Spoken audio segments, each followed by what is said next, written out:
Assalamualaikum, Dr. Rafiq Tafi here. Today we are going to discuss about the abdominal pain.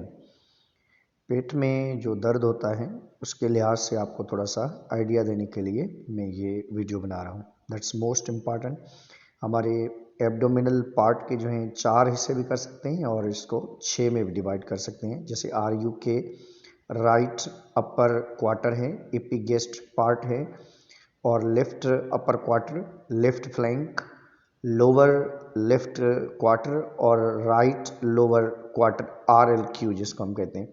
Right flank, supra pubic flank, pubic part और peri umbilical card वाला part जो है.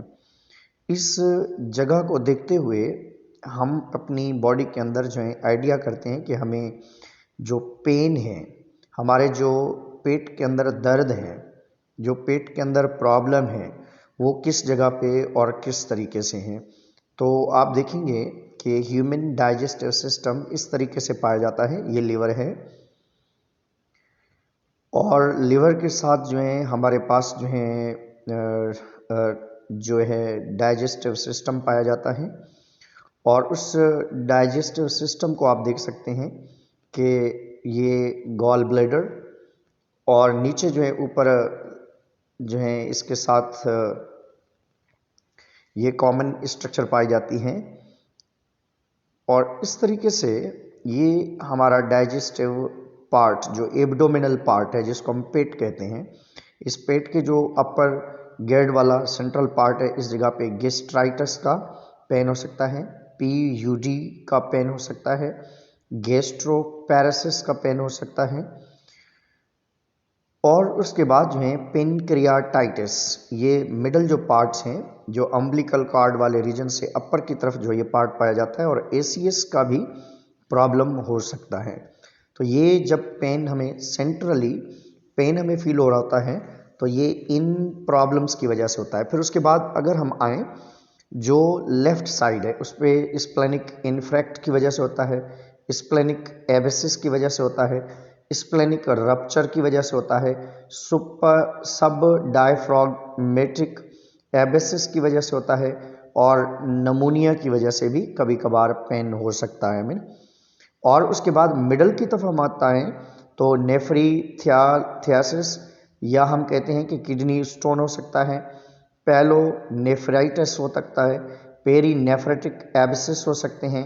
Left और right दोनों तरफ ये pen हो सकते हैं क्योंकि किडनी पेन ज़्यादातर इस जगह पे होता है. Central around the umbilical card जो है गैस्ट्रोएंटाइटिस, SBO, मेजेंट्रिक इस्कीमिया हो सकती है. और रप्चर्ड एक पार्ट जो है इस जगह पे कोई रप्चर्ड पार्ट भी जो है डेवलप हो सकता है. फिर उसके बाद हम लोअर पार्ट की तरफ हम आते हैं तो सिस्टाइटिस हो सकती है, पियाइडल इन्फेक्शन हो सकता है. और उसके बाद आगे हम देखते हैं तो एक्टोपिक प्रेगनेंसी भी हो सकती है. तो ये क्योंकि फीमेल्स के अंदर इस टाइप की अगर कंडीशन हो तो हो सकता है UTI प्रॉब्लम, यूरिनरी ट्रैक्ट का प्रॉब्लम हो सकता है, PID इन्फेक्शन हो सकते हैं. एक्टोपिक प्रेगनेंसी की वजह से भी ये कंडीशंस हो सकती हैं. फिर उसके बाद हम आते हैं तो ये राइट और लेफ्ट लोअर जो क्वार्टर है उसकी तरफ हम आते हैं तो ओवेरियन टेस्टिकुलर टार्शन हो सकता है, रप्चर्ड ओवेरियन सिस्ट हो सकती हैं, ट्यूबोवेरियन एबेसिस या एक्टोपिक प्रेगनेंसी की वजह से भी दोनों लेफ्ट और राइट. और जबकि राइट साइड पे एपेंडिसाइटिस का पेन होता है, लेफ्ट की तरफ नहीं, राइट साइड की तरफ लोअर पार्ट या जो है लोअर जो क्वार्टर वाला जो रीजन होता है वहाँ पे अपेंडिक्स के अंदर जो हमारी बॉडी का नॉन फंक्शनल पार्ट है उसके अंदर भी ये प्रॉब्लम होता है, तो उसकी वजह से भी हो सकता है. तो ये हमारे पास जो पार्ट हैं जो आपको स्क्रीन पे नज़र आ रहे हैं, अगर इस तरीके से पेन होता है, जिस पोजीशन पे पेन होता है, डॉक्टर इस चीज़ को अंडरस्टैंड करते हैं कि ये पेन किसकी वजह से है. तो इनमें से हमें पता चलता है कि किडनी पेन है, इनमें से हमें पता चलता है कि हमारी बॉडी के अंदर गैस्ट्राइटिस है, पेनक्रियाटाइटिस है या डिफरेंट जो हैं अदर डिजीज़ हैं. फिर उसके बाद हमारे पास कुछ इन्फेक्शंस हैं लिवर के अंदर, बाइलरी इन्फेक्शन या अदर इन्फेक्शंस हैं या अदर प्रॉब्लम्स हैं. तो इन्फेक्शियस प्रॉब्लम्स जो लिवर के हैं, स्पेशली एक्यूट वायरल हेपेटाइटिस है, जिसको हम AVH भी कहते हैं, लिवर एबिसिस है, और जो नॉन इन्फेक्शियस हैं जैसे एक्यूट नॉन इन्फेक्शियस हेपेटाइटिस है, जो अल्कोहल की वजह से, मेडिकेशंस की वजह से, हेपेटाइटिस कंजेशन हार्ट फेल्यूर की वजह से होता है, और उसके बाद बुद्ध-चियारी सिंड्रोम्स भी इस वजह से लिवर के साथ ये जुड़े हुए हैं।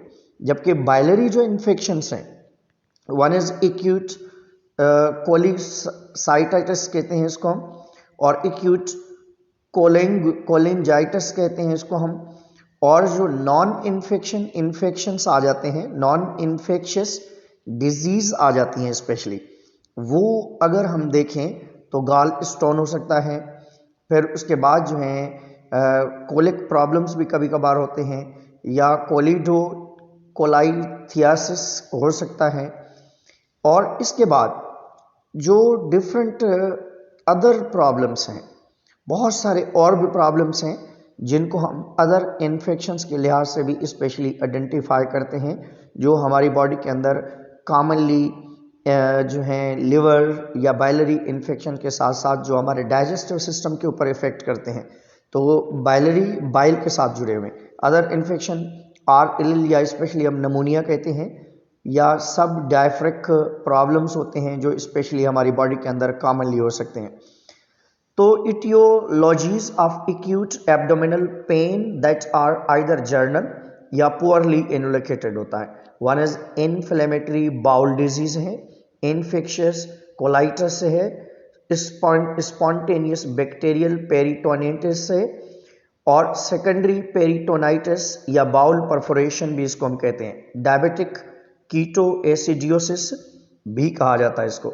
रियर जो कंडीशन है but important causes of acute abdominal pen के लिहाज से अगर हम देखें तो एड्रिनल इनएफिशिएंसी की वजह से या इनसफिशिएंसी की वजह से भी होता है, एड्रिनल ग्लैंड की प्रॉपरली काम न करने की वजह से होता है, एक्यूट इंटरमिटेंट या पोरफार्बिया की वजह से होता है, एब्डोमिनल मैग्रीन की वजह से होता है, एंजियोएडिमा की वजह से भी हमें पेट में दर्द हो सकता है या एब्डोमिनल पेन वाली कैफियत होती है, और कोलोनिक सीडो ऑब्स्ट्रक्शन की वजह से होता है, जोस्टर वायरस की वजह से हो सकता है।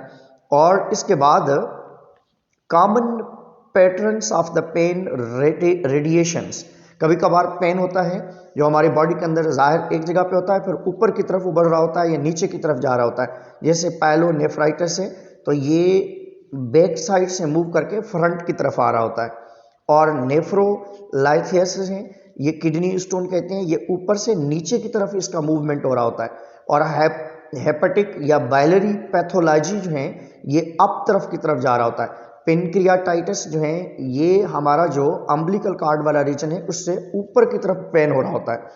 तो डॉक्टर स्पेशली कैसे आइडेंटिफाई करते हैं कि ये डिजीज है या कौन सी बीमारी है, मोस्टली इन सिम्टम्स को आइडेंटिफाई करने की कोशिश करते हैं। Classic migratory abdominal pain secondary appendicitis भी इसको कहा जाता है, या हम इसको कहते हैं कि अर्ली अपेंडिक्स की स्टेजेस जो होती हैं वो ज़्यादातर इस तरीके से होती हैं। फिर periumbilical pain with the relatively modest tenderness caused by the visual pain filters की वजह से होता है ये। और मिडल में अगर पेन हो, अर्ली और मिडल वाली कंडीशन जो है, मिडल वाली कंडीशन में अगर पेन हो तो मीन्स ये इस डिजीज में स्पेशली अपेंडिक्स वाली कंडीशन में तो ये अर्ली मीन्स हमारे अम्बिलिकल कार्ड वाले रीजन से नीचे की तरफ पेन हो रहा होता है, तो इसको हम नाम देते हैं कि ये अपेंडिसाइटिस जो है कंडीशन क्रिएट हो रही है। मिडल फोकल RLQ पेन कहते हैं इसको हम, मीन्स राइट लो क्वार्टर कहा जाता है या लोअर क्वार्टर, और relatively severe right lower quarter tenderness caused by the focal irritation होती है इसमें, और लेट जनरेशंस या जनरेटेड प्रॉब्लम्स भी होते हैं।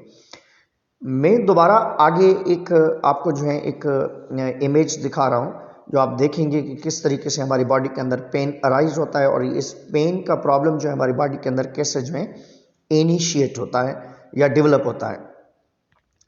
तो ये प्रॉब्लम्स जो हैं बहुत ख़तरनाक प्रॉब्लम है, अगर एब्डोमिनल कंडीशन में होता है तो ज़्यादातर हमें जो है ये चीज़ें थोड़ी जहन में रखनी पड़ती हैं।